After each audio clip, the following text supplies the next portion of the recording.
The capacity of national institutions to regulate work and employment has become increasingly circumscribed, both from above and from below. From above as a result of growing internationalisation of economic activity, which has undermined the closure on which national regulation, labour law, collective bargaining and so on, relied to be effective. Importantly, thereby increasing possibilities for employers to escape national labour market regimes while still servicing and supplying national product markets. From below, political and economic pressures for decision-making have moved downwards to regions, territories and localities. And within the multi-employer bargaining arrangements that characterise much of Western Europe and which still have a presence in Quebec, from the sector to the firm level. In this sense, the regulatory impact of national institutions has been increasingly qualified as more space has been opened up for decision-making at territorial or at firm level. Now, I'm going to focus on the challenge from above, on the challenges of internationalisation, against a canvas of 4 types of cross-border economic flow. Flows of capital, particularly the foreign direct investment undertaken by multinational companies that Glenn referred to, of labour involving migration and the posting of workers to other countries on short assignments, flows of goods across borders, not only finished goods but importantly semi-manufactures that constitute the value chains that Glenn spoke about, and flows of services. So my agenda, briefly, or the menu, is as follows.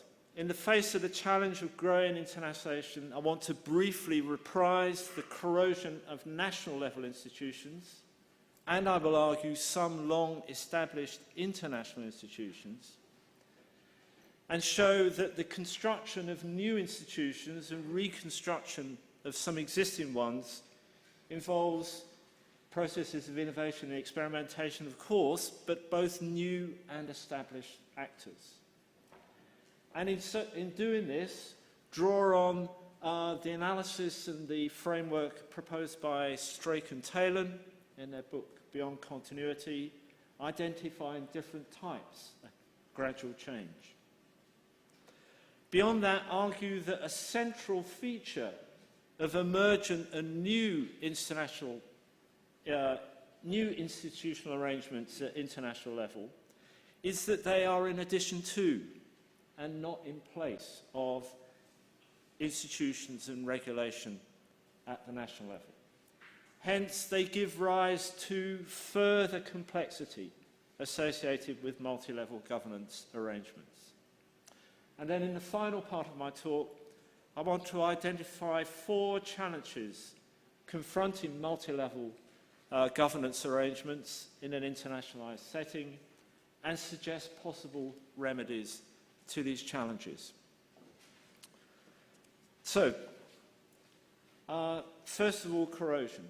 National institutions and regulation are finding it increasingly problematic to deal with the challenges posed by cross-border movements of these 4 different kinds of economic flow. These are well known, so I want to just give some illustrative reminders. In terms of capital mobility, the phenomenon of concession bargaining within multinational companies, whereby threats to relocate are, if you like, countered by concessions in wages and conditions, but also sometimes regression in labour rights, as where no strike clauses are concluded. In terms of labour mobility, problems of poor enforcement of minimum wages, of collective agreements, of health and safety laws in low-wage sectors such as hospitality or food processing, agricultural sectors in industrialised countries. and perhaps, well, not perhaps, certainly even more dramatically, on major projects in industrializing countries, such as the appalling health and safety records that have accompanied the construction of soccer stadia for the 2022 World Cup in Qatar. In terms of trade in products, the miserable conditions under which mass consumer goods for Western markets are produced in industrializing countries, very well known. The suicides at Foxconn 2 or 3 years back. The Rana Plaza disaster and other factory fires in Bangladesh.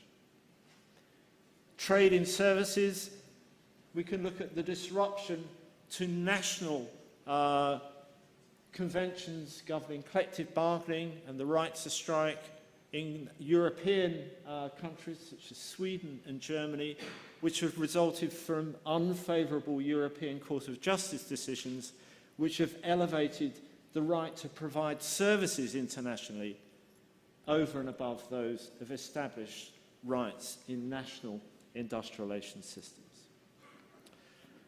In short, the regulatory traction or purchase of national institutions is being progressively depleted, something that in Strachan-Taylor's terms we might describe as incipient exhaustion of these institutions. So, have the established international institutions proved capable of addressing this growing governance gap? The answer, I contend, is largely negative. Reflecting the absence of centralized state authority at global level, these established institutions, I have the English acronyms here, not the French ones, I'm afraid, are largely intergovernmental in character rather than supranational. And with that, they have or display variable and varying capacity to secure implementation and enforcement of regulation once agreed. Rather weak in the case of the OECD and the ILO, stronger in the cases of the WTO and the IMF. Again, some examples across the 4 different types of flow. In terms of capital mobility, both the ILO and the OECD, as long ago as the late 1970s, launched initiatives aimed at securing a certain standard of conduct amongst multinational companies in their overseas and foreign operations. But these are both largely voluntary in character, with the main available sanction being naming and shaming. Looking at labour mobility, the ILO's crucial 1990 Declaration of Fundamental Rights, establishing a set of core labour standards, didn't include rights of migrant workers amongst those core labour standards. In terms of trade in products, the initiative to introduce a social clause into the World Trade Organization's mutual trading arrangements are founded in the late 1990s, faced with robust opposition from industrializing countries. And indeed, further than that, it was removed altogether from the WTO's agenda at its convention in 2001. And when it comes to trade in services, the international institution responsible, the WTO, is still grappling with multilateral rules to govern trade in services, let alone having got to the question of what their impact on labour will be. In short, there's been a relative failure amongst the established international institutions to realign their modus operandi to meet with the challenges and changes that internationalisation of economic activity has brought. In Strachan-Taylor's terms, they've exhibited drift. We can, however, point to 2 kinds of exceptions amongst the international institutions. One is the IMF, which routinely imposes conditionality when extending financial assistance to governments. This can be on a range of issues, but it includes, not infrequently, changes to labour law and collective bargaining. In other words, conditionality which has the effect of reshaping national institutions. Traditionally, or usually, this has been associated with programs of assistance to developing and industrialising countries. But since the onset of the crisis in 2008, this has been felt with full force in some parts of the European Union, namely the southern member states that have had financial assistance packages from the IMF, which have been required to make, as a condition of these packages, substantial changes to labour laws governing collective dismissal, employment contract, and collective bargaining. Strake and Taylor's terms, this amounts to displacement under which the traditional institutions, i.e. the national actors, have been pushed aside. But it's taken place at rather a faster pace than the gradual change we normally associate with Strake and Taylor's initiative. The second exception is institutional construction in global regions. And here, for all its faults and, if you like, its secondary nature to the prime objective of market making, the European Union has put in place a social dimension, which includes both a floor of minimum rights and standards, and also the construction of some new transnational institutions, such as European Works Councils within multinational companies in the European Union.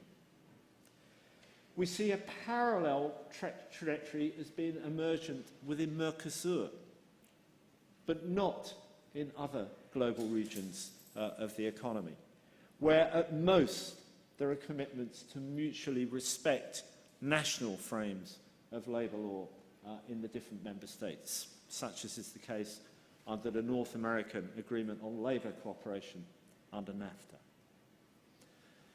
In the case of the European Union, but also of Mercosur, the European Commission and its Mercosur counterparts can be viewed as, to coin Colin Crouch's term, institutional entrepreneurs.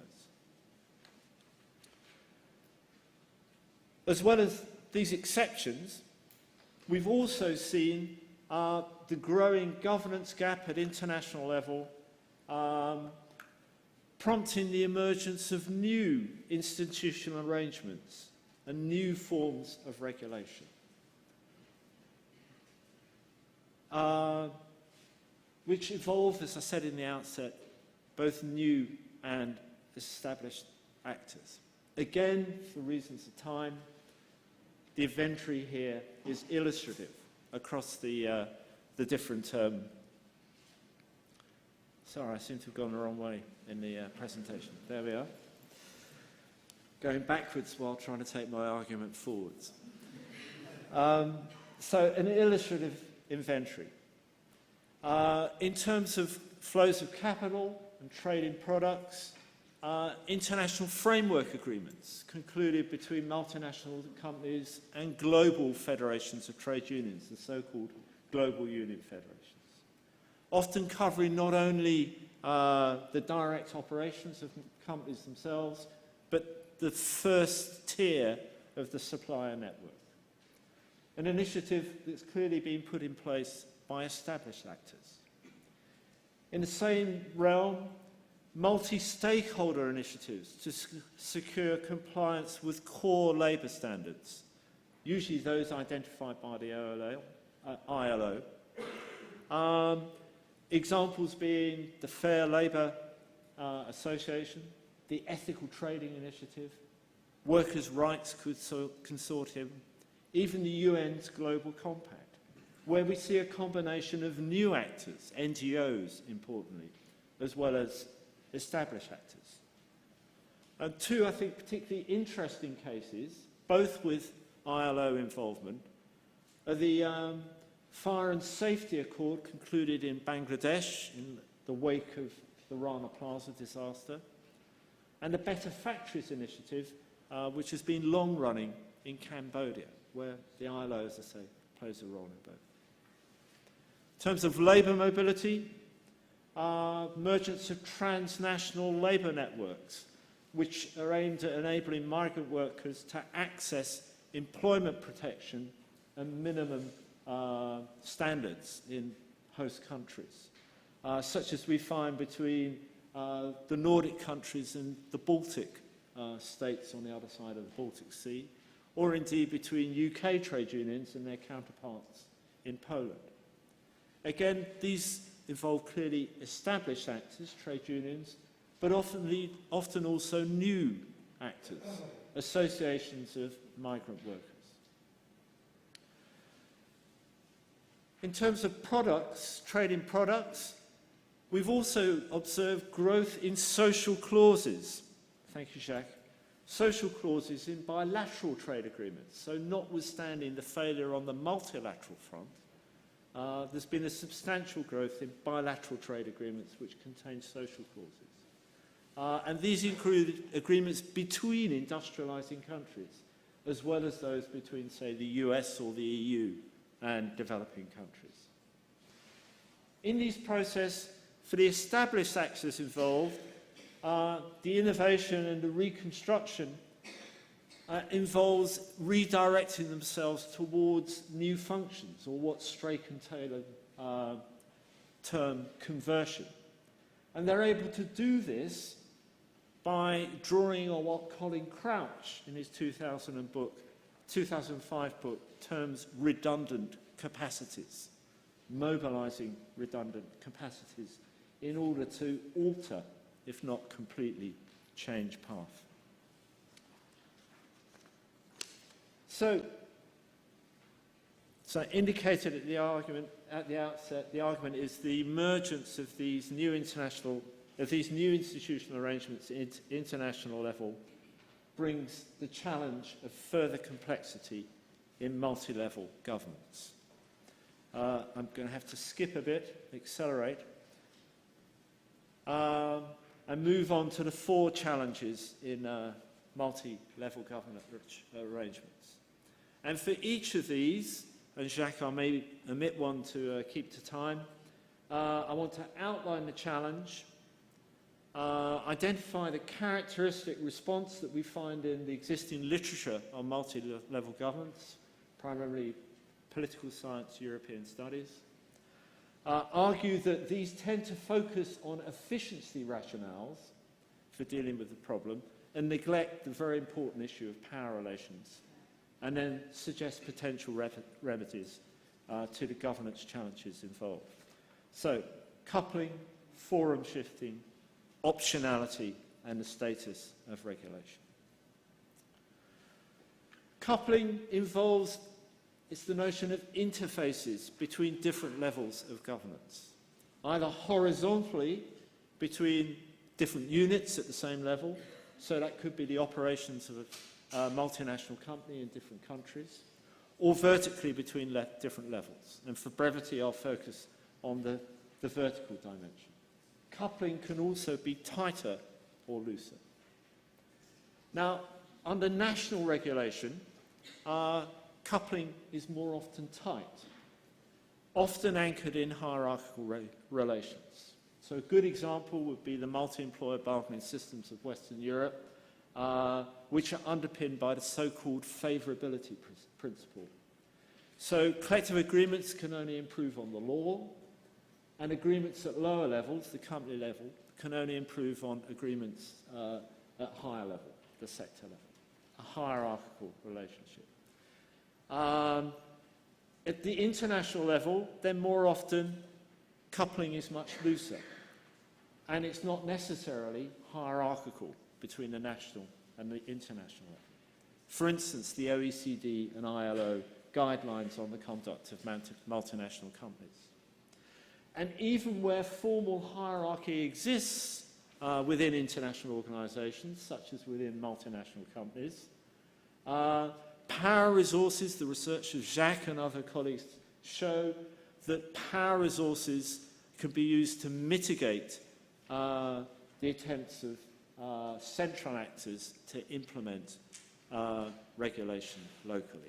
So there's emerging literature which demonstrates how problematic it is to secure implementation and enforcement of international framework agreements in the different operations of multinational companies.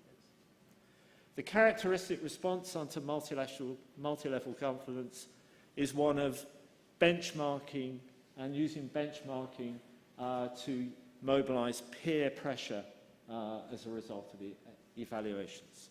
But the shortcomings are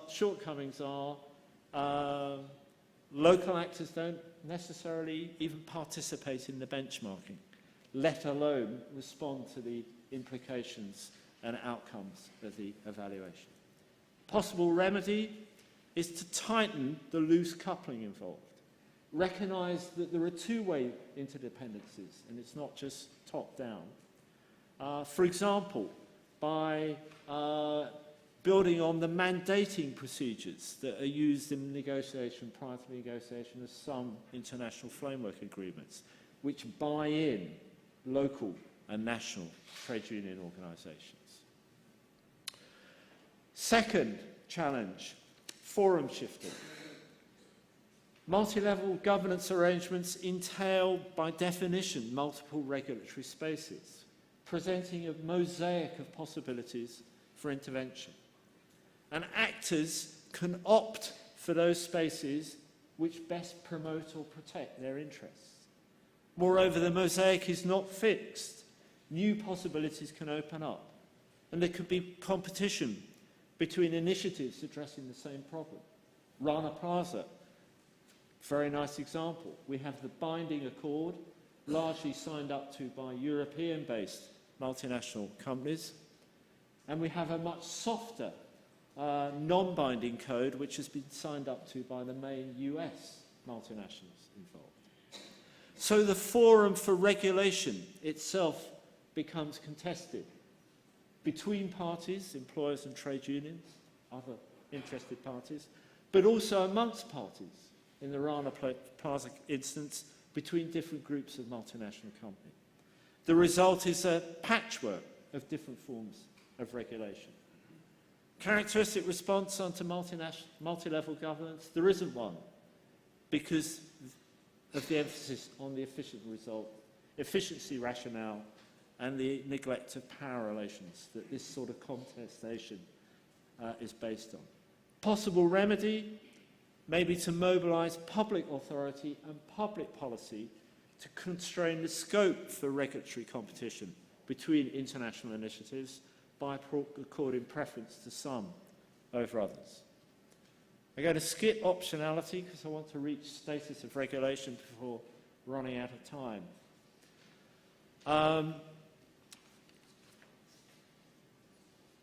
Recent period has seen a shift from hard to soft regulation associated with the rise of reflexivity and a growing emphasis on procedural rights in preference to substantive rights.